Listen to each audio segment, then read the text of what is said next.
Welcome to Couch Conversations, the space where real talk meets God talk.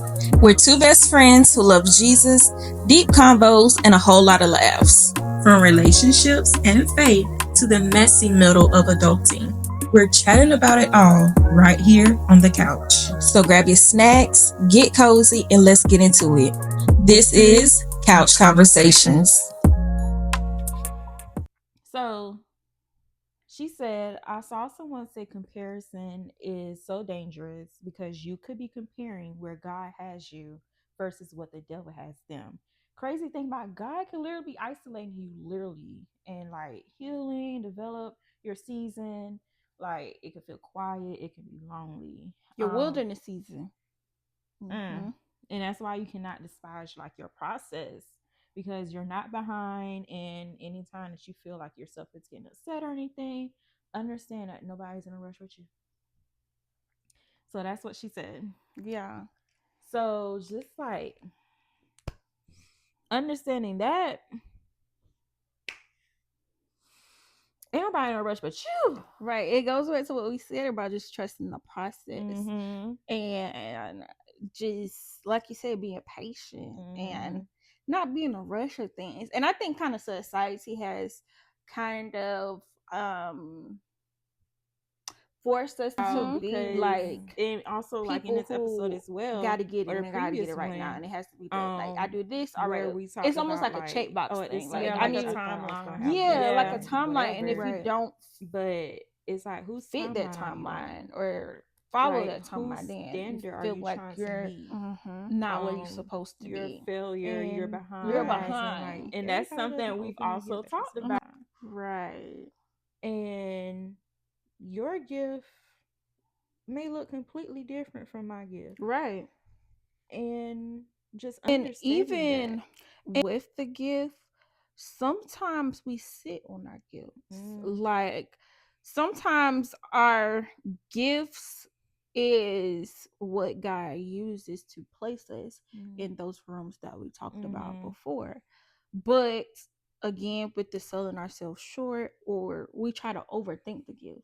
We try to make it so perfect. We're some professional overthinkers too. Okay, professional. Okay, if we could get paid for that, we'd probably be a billionaire. Okay. But we sit on our gifts because we try to make it perfect. We try to make sure it's wrapped up tightly with a pretty bow instead of developing our gift. And sometimes people don't use their gift to their full potential. And like you said, for one, everybody opens up their gift at different times, and two, everybody gifts is different. And we sometimes, like what she said, comparison is so dangerous because sometimes, and part of that is social media, because social media is just it's a crazy thing. Like you could be anything you want to be on social media. Even the people who portray to have and be certain ways on social media isn't really like that in real life. And I've seen that firsthand. Like, oh, you put this on social media, but you're really living like this. That really like made me like, girl, y'all be lying. And even that episode of That's So Raven where it was like the supermodels don't even look like the supermodels. Or even like today, I was watching the episode of Parkers, and it was the episode where Nikki got her ass for being like the best seller, and they made her skinny or something like that. No, the I guess like the owner or whatever, founder of the Egyptian Queen Lady Egyptian. Yeah. She kept calling her Nadine. And and Nikki asked her, like, how did you get your skin so great or whatever, so smooth and stuff? And she was like, Botox. And she's like, I don't even use the stuff. Right, yeah, that is right. That is right. So like not realizing, like we compare ourselves to things that's not even a reality at all. And it's like we getting ourselves destroyed and disheartened with things that's not even real. We're so focused on stuff they ain't got nothing to do with this. We not what you said before. We not focusing what's on our paper. We worrying about what's on somebody else's paper. That we get upset and we think like we're not where we're supposed to be, and it's just like, who said that? Like we expect our lives to look like somebody else's sometimes, and we get caught up in that cycle of comparison. And sometimes it's hard, especially like if it's somebody who looks like they got what we want or where we want to be. And just human nature, like sometimes like you can't compare yourself like in the sense of like you want to like, well, how did they get to that? But that shouldn't be your only motivation or your only way of trying to accomplish what you're trying to accomplish. It's one thing to admire someone and what they have going on. That's just like a relationship. If you walking around saying, oh, I want a relationship like them, you don't know you already what's wrong. going on behind closed doors. That shows you don't even know what you want for yourself. Because like you can admire, maybe you can admire what you see, and if you know them personally, then that's a little differently. But if you're just admiring someone's relationship on social media, you don't know what's going on behind closed doors. And even those that you know personally, right? You they still can put don't on know the everything. Yeah, they can put on the front, but at the same time, it's just like they could be faking a marriage, they could be faking a relationship for some views or some money or whatever. You don't know. You can't put nothing past nobody these days. So like, it's one thing to admire and be like, okay, I like what so and so got going for themselves. I like blah blah blah. I like how they got here, got that, whatever. But don't let that be your only motivation. Don't let that be like your how you want to outline how you model yourself. Yeah, because no. Yeah. You don't know how they got there. You don't know what's going on behind closed doors. And you don't know who gave it to them. You don't know if it's legal. Okay. And they might have got away with it, but look at you. Look at you. The guy make the example. Now you did that clink. Because you thought you think you get like somebody else. And like, you know, sometimes people want things and they want to do it exactly like somebody else have done it. And just like, it doesn't work that you don't way. know that's going to work for you in that way. Like, some things are a gamble and you might just end up with the wrong side of the coin. What took them 3 tries may take you 50. Right. And now you mad because now you on your 4th try and it don't look nothing like what they got. And now you mad and now you're discouraged and now you just want to give up. And it kind of goes like we're saying, like people not using their gifts because they're so focused on somebody else's gift. Like that may be your gift. Like how you got to where you are, that may be because of your gift. But I can't try to use your gift to get where I want to go because that ain't my gift. That is not my ministry. Like somebody can be a singer or whatnot, and your singing is your gift and it takes you to places. I can't sing a lick. I can't expect that to take me no place. Or somebody who's an artist and that's your gift that takes you place. I can't expect that. Like we want to do things just like somebody else instead of using what God has blessed us with to get us there. And he always says your gifts will make what is it? How is it? Your gifts will Is it make room for you? Make room, make way. Something like that. Yeah. Make a way for you. And we don't use what he gives us because we worrying about what somebody else got. And then what's that saying? If you don't use it, you lose it. You lose it. You lose it. Or how, like, if you don't ever try to, like, do anything with that gift, how do you know, like, you have it? How do you know it's something that could help someone out? You may be the person that changed the world. And a lot of people think like just because you have a gift that you're not supposed to nurture that gift, that you're not supposed to improve it or work on it or develop your gift. Like you think, okay, I got this, so I ain't supposed to do nothing. Okay, for example, going back to the example of singing. Mhm. Okay, people can sing well, but they still have to train themselves. They Mhm. still have to work and practice and do all these things. Mhm. Because if not, that's an instance you can lose it. You can be bad at it, Or you whatnot. can injure yourself as well.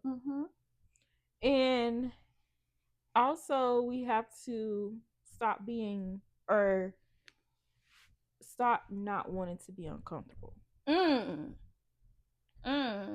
Because there will be situations where God will make you uncomfortable to get you out of your comfort zone and to get you to realize, like, hey, you have this thing. Right. Because when you're comfortable, you're not growing.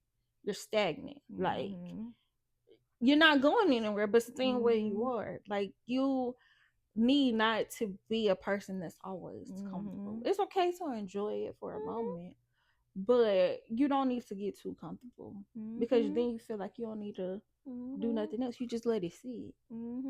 Yeah. You get so used to something that you've gotten so comfortable with, then you're just like, hey, this is smooth sailing here. Sailing. I don't have to do nothing.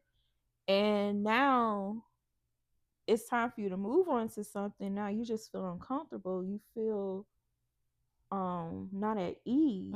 You're afraid. You're fearful of this thing. And you may just revert back to what you're comfortable with. And that can affect like your next steps in your future, honestly. Yeah. Or it can just put you back on things. You may not be able to, I don't know, let's say maybe in a job, you may not be able to move up the ladder. Right. Because you're comfortable. And granted, there are people who don't want to move up the ladder, and that is okay. That's too. fine. But if your goal is to move up and progress in your career, you have to become uncomfortable. You have to do things that you're not used to doing, and you have to be willing to take those little leaps of faith. Sometimes it's like, you know what, I don't know what I'm doing, but I mean, the only way to learn how to do it is to try to do it. And another thing, speaking of your gift, I think it was again another TikTok, because TikTok be having the words sometimes. But a guy, I love his like inspirational things, because sometimes you need to hear things from other people and how they put it together. Is it the person I'm thinking that you probably gonna talk about? He have like braids, he like brown skin.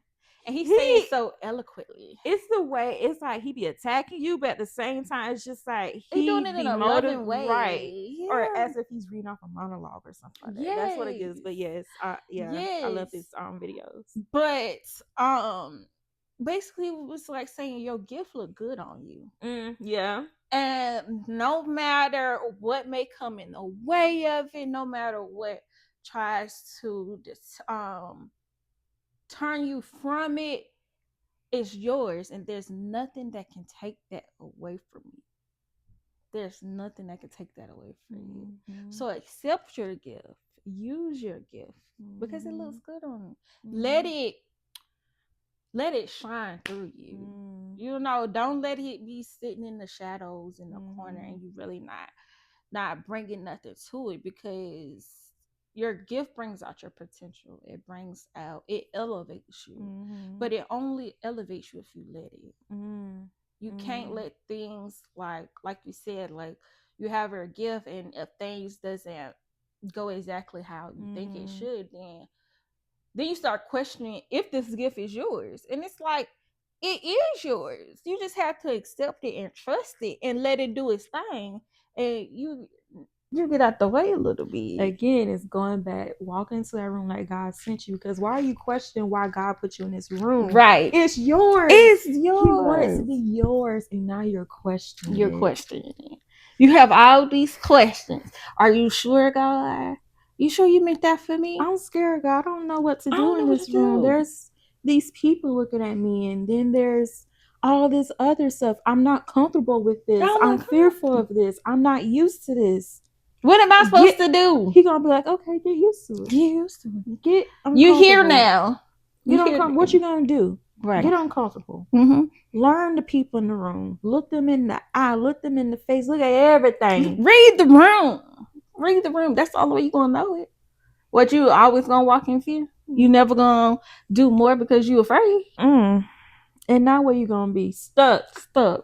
While Timmy, Tom, and Joe them down the road, almost to the finish line. When you could be at ready the start. You still at the start. You ain't even put your baby toe over the starting line yet because you scared. You scared because you see a hill. You see that there's a very deep curve. You see that there you gotta leap over a missing piece. You scared. You scared. While they already up there getting to the finish line, you back there still trying to analyze and trying to decide if you want to go or not. You fearful. You don't want to try. You don't even want to try. You don't even want to try. At least try. But that just shows your level of faith in God.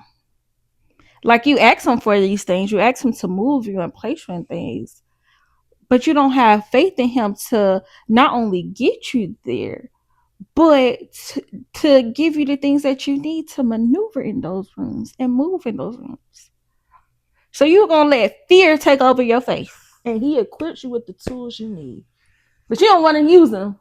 You got your running shoes, but you're scared to go. And they not untied. Everything is fine. But you're just scared. You're fearful. You're scared to open that gift. You're scared to utilize it. You're scared to walk in that room. You don't even want to open the door. You don't even want to open the door. Because you want to chase perfection. Mm-hmm. You want it to be perfect. You want to analyze this, that, and the third instead of just trusting him. Mm-hmm. Ain't nobody say you got to open your mouth as soon as you walk in the room. No. Take a deep breath. Like you said, read the room. And then walk in there like you own it. Okay. Girl. Don't let the blessing slip through your fingers because of fear. Because somebody else can be getting that blessing. Okay. Because God didn't give you the spirit of fear. That ain't nothing but the works of the devil. So who you gonna listen to? Big G-O-D? Or that musty crusty devil? Which one? Because he don't like to see you get no blessing. Okay. Because he be jealous. Because guess what? He could have had it all too. But guess what he did? He wanted to question God and think he could do it himself and think he was all high and mighty. But look at him. So now he wants you to be miserable just like him. And guess what? You falling for it every time. You falling for it every time. Now he got you thinking you're uncomfortable. He thinking that you can't do it. He got you. You don't deserve that. What? Who you think you are to think that you supposed to be here or be around these people or making decisions or any of these things? Who are you? He don't say you don't want to be there. It's okay. It's all right. You ain't gotta be there. Just keep walking. Just keep going. You ain't gotta be just there. Just go ahead home. You don't even gotta run this race. Just go ahead home. Right. Just go. It's okay. And it's not okay. It's not okay. It's not okay. You put more trust in somebody who can't do a thing for you. He like a thief in the night. He would take your joy away. Okay. And you let him. You open up the door for him to come in. You open up the door and allow him to come in and take your ish. You let him take your ish that God had already ordained for you. He had these things for you since before you were born. He had these things for you. And you allow a musty crusty to come in your spot and take your stuff. Like how Will at the end of the Fresh Prince and he's just standing there. You let him do that to you. And now look at you. Without. Look at how you look. You had the opportunity. You allowed it to pass by. And then you want to ask God, what happened? I thought you had. I did. But you let everything else come in the way. You let old boy come up in your ear and to whisper all these sweet pillow nothing, talk you. These sweet nothings. These sweet nothings to you.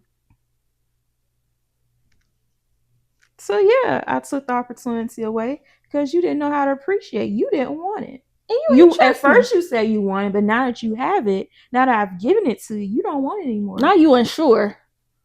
I can't work on uncertainty because God is not a God of uncertainty. He's not an author of confusion. So baby, you confused. I ain't confused. I knew what I had for you. You are the confused one because what? He is an author of clarity, not confusion. Not confusion. He is clarifying that you deserve to be in that room, but you don't want to be in there. You want to sit there and stew in the pot. There's too many people in that room. Oh, it's so many people. Oh, it's so many big names in there. Oh, the room is too big for me. So you ain't no big name. You serving big guys, so you not big. You're not big. So you think I don't know what I'm doing? So now you question me. Now you questioning me. You think you know better than me. That's what it is. You think you know better than me. You want me to do something for you, but you think out of me, I'm all knowing, all seeing, all knowing, and you think you know more than me. Girl, boo. It's like sometimes you really have to talk that out, like, and be like, I'm asking him for the direction and the understanding of these things, but then I be trying to make sense of it myself. And still just end up more confused. You like, oh, that don't make sense. Because that ain't what I told you. You weren't listening to me. You added more words in my mouth. I ain't said that. I ain't say all that. I ain't say all that. That is not what I said. I told you to get the slice of bread and put butter on it. But nah, you want the peanut butter and jelly. I told you to just get me some regular wheat bread. And now you in there getting honey wheat. I ain't asked for this. I just want regular wheat bread with some butter. Now you over there looking like, oh, maybe he'll want this. He told you exactly what he said. He told you exactly what he said. That'd be funny though. We'd be like, well, maybe, like you said, maybe he meant that. And it's like, no, I say what I mean and I mean what I say. And that is not what I said. That is what you said. That's what you want. But that's not what I want for you. You may want that, but that's not what I said. Like you're doing too much now. You got too much dip on your chip. Go sit down somewhere. Now you gotta go sit with your tail tucked between your legs because now you sharing. You thought you was doing something. You doing all this extra stuff. All I said is I want some regular wheat bread with some butter. And you want to get the honey wheat with the grains. Right, with the grains. And now you want to add some cinnamon and sugar. I ain't asked for that. I didn't tell you to do that. Right. That's not what I said do. You over here doing this extra stuff. And now look at you, done wasted time, resources, and energy instead of doing it right the first time like I told you to. You could have been done with this, but now you over here doing all this extra stuff that ain't got nothing to do with what I told you to do. That reminds me of our first episode of what you said of God has a plan for us, but sometimes we detour the plan. And that is so true. Like he tell us step by step of what to do, and you be like, well, maybe this is a shortcut. Mm-hmm. Or maybe he didn't mean this. Maybe he meant left, not right. Girl, I told you exactly where I told you to go. And now look at you, lost. Or now you on added 10 minutes to your arrival time. Okay. Or now you're caught up in traffic. Mm-hmm. Or you so focused on something I told you not to that you miss your turn. You miss what you're supposed to do. Worried. You so worried that you ain't paying attention to what I told you. You be like, my bad, Big G. You got. That's why I said prefer. Like never met. I'm like, I surrender to you because clearly I don't know what I'm doing or where I'm going because clearly I'm doing something wrong. Mm-hmm. That's why you gotta ask him to like, and you have to. So for one, you have to be specific in your prayer. Mm-hmm. Don't just be like, I want a car. Okay, I'll give you a car. You say you just want a car, I'll give you a car. Okay. And then he gives you the car, and you're like, that's not what I wanted. I wanted a 2020. Well, I guess you could say, they're making it 2026 now. I want a 2026 G-Class. You didn't ask me that. You say you wanted a car. So now I'm going to give you I don't know when they first started making G-Class. I'll give you a 2010. Mm-hmm. It's a car. Okay. You wasn't specific in what you said. Or you say, God, I want a man. I want my husband. Ooh, I just talked about that. I think my coworker, my supervisor, actually last week. Yep. You're like, God, I want a husband. Okay. They can give you a husband. Okay. He a man, but he don't support you. he's not there for you mentally and emotionally. Because there's more to a relationship than just physical. Okay. And you can go out here and do anything with anybody. Okay. It ain't nothing. Nothing. So people went down the street, hey. Oh, you can just spin the block easily on somebody. Easily. He cannot be financially stable. Mentally stable. Mentally, emotionally. He could be lazy, don't want to do nothing at his grown age. Big ages. Just a lump of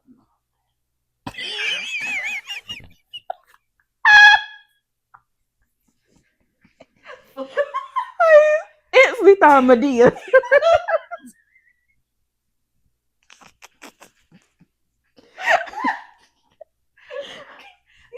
Was like, you asked for a man, but you wasn't specific, and I had to learn that because you can get these men and they turn you every which way but loose, not necessarily physically, but the mental and emotional turmoil that they put you through. Good God. I was like, oh, I understand now when you mean specific. I got down to the T, like, God, this is what I need and want. Don't forget this. Take this out right here. Mm-hmm. I forgot to say this the last time, so make sure you add that little sprinkle on it for me. But yeah, being specific in what you ask for. That's very important. That's very important. Order my steps. Order my steps. That is very important. Yeah. Please order my steps. Please. And even if you see me trying to stray away, just put me back in. And if I trip, pick me back up. Like, you're all right. You just got a little boo-boo. It's okay. Even if I do a little stumble, just describe me. Grab me by my t-shirt. Okay, grab my t-shirt. Just order my steps. Yes. Order them. Because I am nothing without you. Nothing.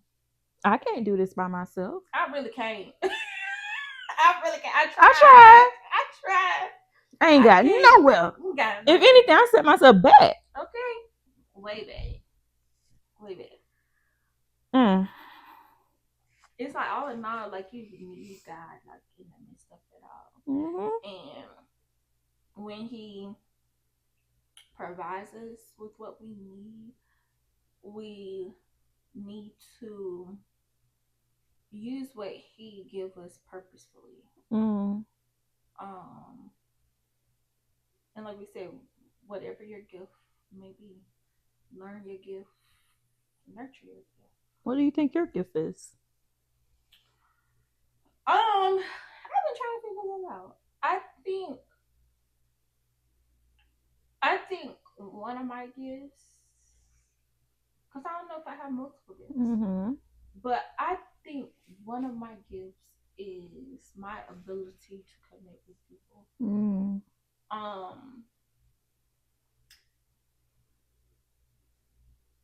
I think how I want to put it.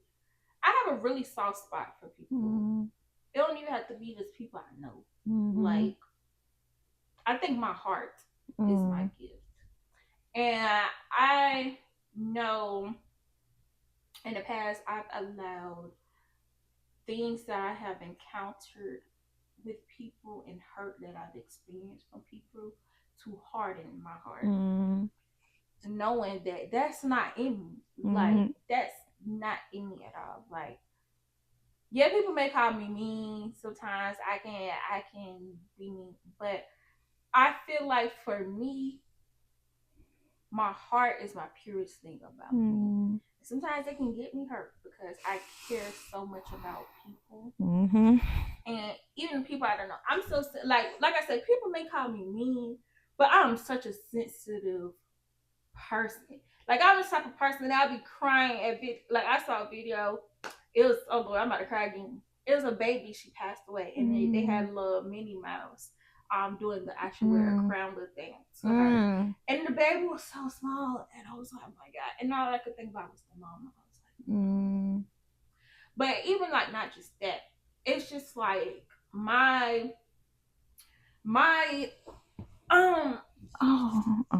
like a Yeah. Okay, no, it's back on. Like I said, I think my heart is my biggest thing. Because I just have a love for people, a love for wanting to help people, and just do. And that goes back of your gift look good on you and using your gift. Sometimes I don't use it because I'm shy. I'm really shy. Same. And I don't like going towards people I don't know. I don't like those things. And one time God tested me. This was the end of last year. And I was going to one of the specialists or whatnot for something. And I walked out and was getting on the elevator to leave. And across from those, because it was like a big medical building with different, practices. So across from like the suite I was in, it was a neurology suite. So as I was coming out the suite I was in, another lady was coming out of the neurology, and she was in tears. She was trying to hold it back, but like when you try to hold it back and it just comes forcefully, it comes forcefully out. And like I said, I'm shy. I don't be going to strangers or nothing like that. And something just kept nagging me. And I asked her, I said, do you need a hug? And she bawled out crying even harder. She was like, yes. And I gave her a hug, and I just whispered to her, I said, I don't know what it is. And I don't know what it is that you're going through, but you'll get through it. And you're loved. You're appreciated. You thought about. And she was like, I really needed that. And I was like, girl, I don't know what it is you baby do, or why you made me do this, or what it is that made me do it. But it's just like, just something in me. Like, it's just like, that's how I am. Like, just my connection with people. And like, strangers will tell me their whole life story. The teachers that I work with, they are very vulnerable with me and told me everything. And I don't know if I just provide that sense of like just love, or I don't know. But I say all that to say, I think my heart is my gift. And it's just an example of like, sometimes I'm afraid to use that gift because I get in my own way because of my shyness or my worry, like, is people gonna think I'm weird if I come up and do these things like for them? Because there's a lot of things that I do in the background that people don't know about, as far as like trying to help people, whatnot. Because I don't do it for show or accolades. That's not my purpose. I do it because I truly when I truly feel for people, and I know I can't save the world, Of course, yeah. but I don't know. I feel like if I have it to do, I feel like God has blessed me to a point where, like, I should be able to help others. Like, He doesn't bless us for us to keep the things to ourselves, and that doesn't necessarily just mean like materialistic things. It could be anything, whether that's mental support, emotional support, anything that we can provide to someone and just service someone in that way. I just think I don't know, that's my gift. I think that's kind of what like pushed me towards being a doula. Just, I don't know, because the people that I work with, like, as a doula, even if I just met them the day of that they about to have their baby, I don't know. It's like I take them in. Like, is that somebody that I know and love? Like, I give them that love and that support as if like I've known them forever, because I feel like that's what they need from me, or whatnot. And it's uncomfortable for sure because, like I said, I'm shy, and I don't know. He's still working on me with that. I still get nervous. That's why, like, even with my job, and I have to go speak in front of people, like at these conferences and stuff. one of the last conferences I did, I was so scared. I was sweating so bad. I had the bubble guts. I think I remember you texting me. I was so scared. Mm-hmm. But somebody came up to me. It was a couple people came up to me after, and I was like, I really needed that. I don't even know. Sometimes I don't even know what I be saying. I'm like, baby, that's just God working on me, because I don't even know half the things I be saying for. It's just like he just come out of me or whatnot. But yeah, I feel like I went on a rant. But yeah, I think my gift is my heart. What do you think your gift is? I would say it honestly may be the same, and also just like helping others, regardless of how that may look. And I feel like it's more so of like if people feel like they need to vent. I don't know if I give off like an energy or like a vibe or what, that like I'm someone that they feel like I would listen and that they could easily talk to. So I don't know. Oh. So I think that's what it is. And then just thinking about like growing up, I always wanted to be in some type of career where I'm helping people. There was one point I wanted to be a teacher. I wanted to be a pediatrician. And then I wanted to be like in public health. Of course, there were some other jobs sprinkling there somewhere, but like any child. But just thinking about like all those positions or jobs, careers require you to interact with people and help people in some type of way. Right. And like, again, I'm shy. I'm an introvert. I'm an extrovert when I'm around people that I'm really close with. Everybody doesn't get that side of me. Right. But it's like whenever I go out and engage with communities, because that's what all my positions honestly has required me to do, it comes natural. Yeah. It's like all that shyness and stuff goes out the window, and I just naturally like just be bubbly, like, yeah, it's like, yeah, we're so and so, we have so and so.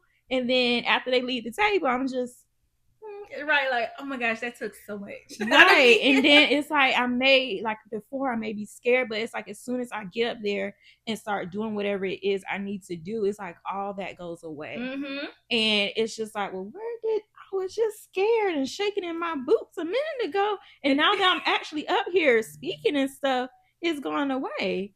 So and then people be like, it don't seem like you was. Right. Like, yeah. And so like just to wrap that up, I think just being able to help people, and then also my heart, kind of just going off what you said. Yeah.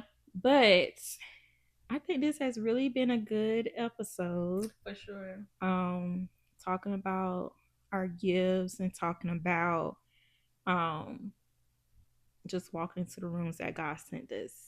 So if somebody was to ask you to summarize what we said, what are some key takeaways you'll say for today?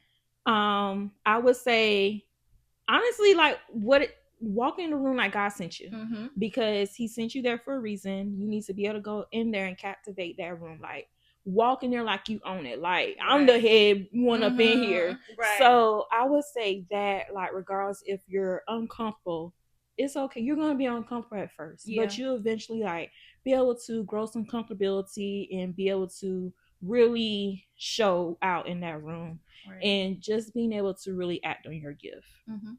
Yeah, I would say the same. I would say just walk boldly in your purpose and on your path, and just trust in God. Okay. Yeah, I agree. So that concludes today's episode. And we hope that y'all, our cousins, really enjoyed. And we hope that you will continue to support us on Couch Conversations. So again, don't forget to like, comment, subscribe, follow, share. Do it all on all of our social media platforms. And we'll see you soon. Bye.